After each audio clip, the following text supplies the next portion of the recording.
os conselheiros sérios, essa gente séria aí que tá embasado e contra esse projeto, contra essa parceria. Se fosse tão sério, teriam reconduzido 500 vezes Alberto Alinho. Por que não votaram contra? Chegou a hora de falar no Parque São Jorge impeachment do seu Alberto do Alíbio. Aliás, já passou da hora. Todas as pessoas que têm um certo... O doutor Aprovado conhecimento maior sobre... Se você perguntar para todos eles, por Romeu Tomás Júnior, eles te dão 250 motivos por que a parceria é ruim. Se você pergunta para quem é a favor, o porquê é a favor, eles não te respondem. É um mal necessário. Entre dezembro de 2004 e fevereiro de 2005, o Corinthians abalou o futebol brasileiro com um dos maiores e mais caros pacotes de contratações de toda a sua história. Com investimentos que ultrapassaram a casa dos 40 milhões de dólares, graças à polêmica parceria com a MSI, o Timão reforçou o elenco com 7 novos nomes ao longo desse período, sendo que a grande maioria dos contratados eram cobiçados por vários times do futebol europeu. Foi realmente uma ação muito audaciosa, que no final das contas teve como principal e talvez único fruto para o Corinthians a conquista do Campeonato Brasileiro de 2005. Aproveitando que nesses meses de 2025 essa ação corintiana completa 20 anos, o Gol de Canela preparou um vídeo especial com detalhes de cada uma das contratações e também destacando o que aconteceu com cada um dos jogadores.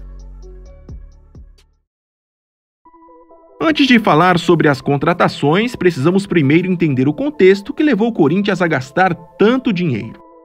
Tudo começou no dia 30 de outubro de 2004, quando o Timão, após quase 2 meses de negociações, fechou um acordo de parceria com a MSI, um desconhecido fundo de investimentos sediado nas Ilhas Virgens Britânicas.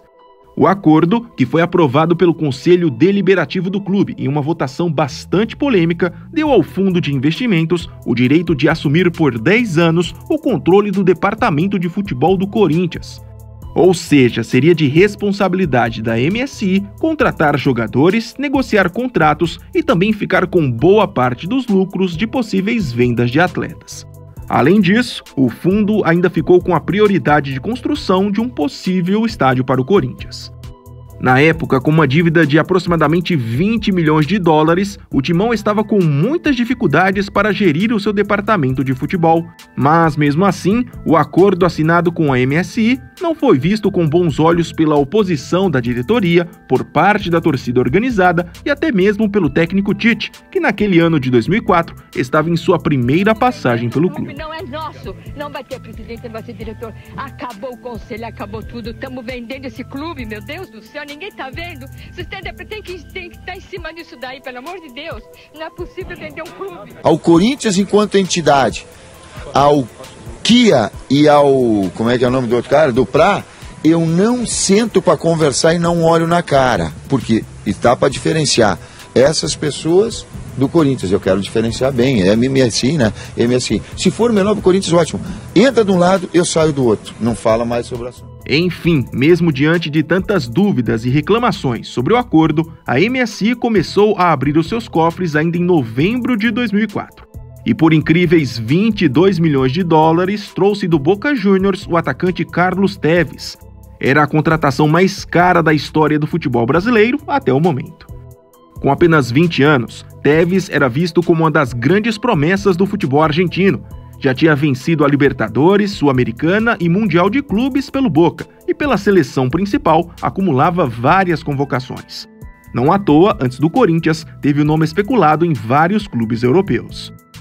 Já em dezembro, mais especialmente no dia 3, foi a vez da MSI oficializar a chegada do volante Marcelo Matos ao Corinthians.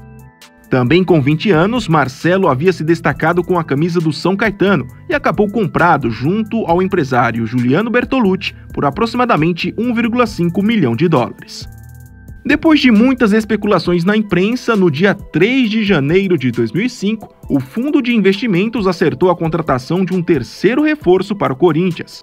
O nome escolhido da vez foi o zagueiro argentino Sebastián Domínguez. Aos 24 anos, ele havia acabado de ser campeão do torneio Apertura do Campeonato Argentino pelo Newell's Old Boys, por isso era mais um nome em alta no mercado. 2 dias depois, quem desembarcou no Parque São Jorge foi o meia Carlos Alberto. Mais um com apenas 20 anos, ele havia poucos meses antes vencido a Liga dos Campeões e o Mundial de Clubes com a camisa do Porto e custou aos cofres da MSI aproximadamente 7 milhões de dólares. O jogador enfrentava problemas de relacionamento com o treinador do Porto na época e por isso teve o retorno para o Brasil facilitado, apesar da sondagem de alguns clubes europeus. Na sequência, no dia 17 de janeiro, veio para o Corinthians a primeira contratação que, teoricamente, não contou com o dinheiro da MSI, por indicação do técnico Tite, que acabou ficando no clube após a assinatura do acordo com o fundo de investimentos. Foi apresentado como reforço o zagueiro Marinho, de 27 anos.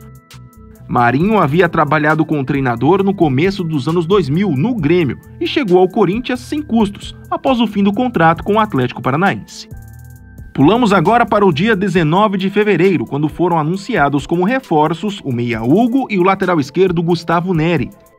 Livre no mercado após uma passagem pelo futebol japonês, Hugo estava com 24 anos e já tinha no currículo passagens por clubes como São Paulo, Flamengo e Juventude. Gustavo Neri, por sua vez, vinha de uma curta passagem pelo Werder Bremen, da Alemanha. Antes disso, havia se destacado aqui no Brasil com a camisa do rival São Paulo.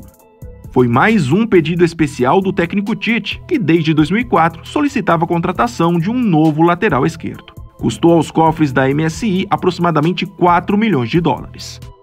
Fechando o pacote no dia 24 de fevereiro, por 3 milhões de dólares junto ao Benfica, a MSI levou para o Corinthians o meia Roger Flores. Foi uma das negociações mais demoradas feitas pela MSI naquela janela. Foram quase 2 meses de conversas até o clube português aceitar a proposta.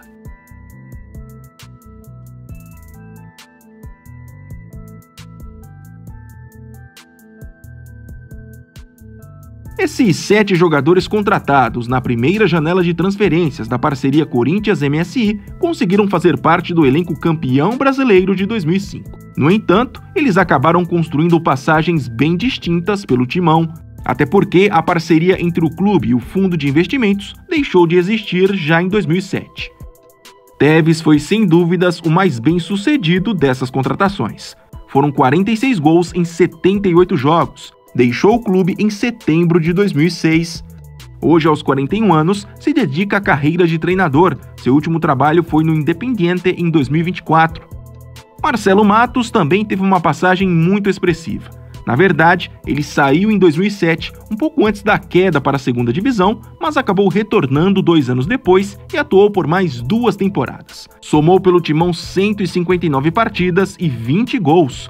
Aposentado dos gramados desde 2021, tem hoje 41 anos. Sebastián Domínguez deixou o Corinthians também em setembro de 2006, logo após a saída de Tevez. Foram 40 partidas e 1 gol pelo clube.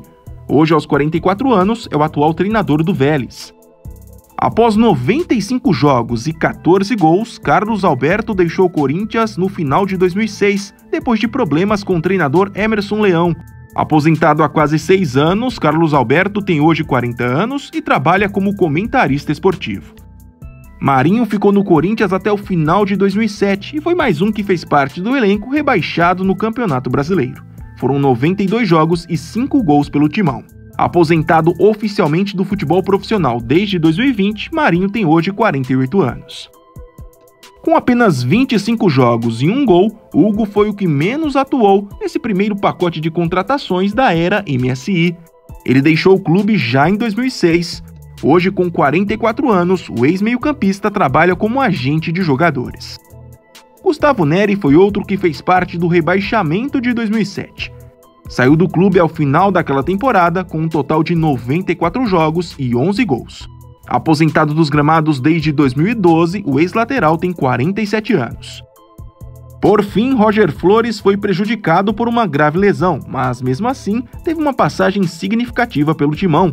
Foram 106 jogos e 23 gols entre 2005 e 2007. Hoje, com 46 anos, trabalha como comentarista esportivo. Eu vou contar uma história do Corinthians. Era a vez uma empresa internacional, uma empresa muito rica, que prometia o time dos sonhos do Corinthians, que tinha por trás um mafioso da Rússia, e essa empresa prometia um time de super craques durante muito tempo. Só que isso acabou em caso de polícia. E agora, por decisão no Parque São Jorge, essa empresa, a MSI, está fora do Corinthians.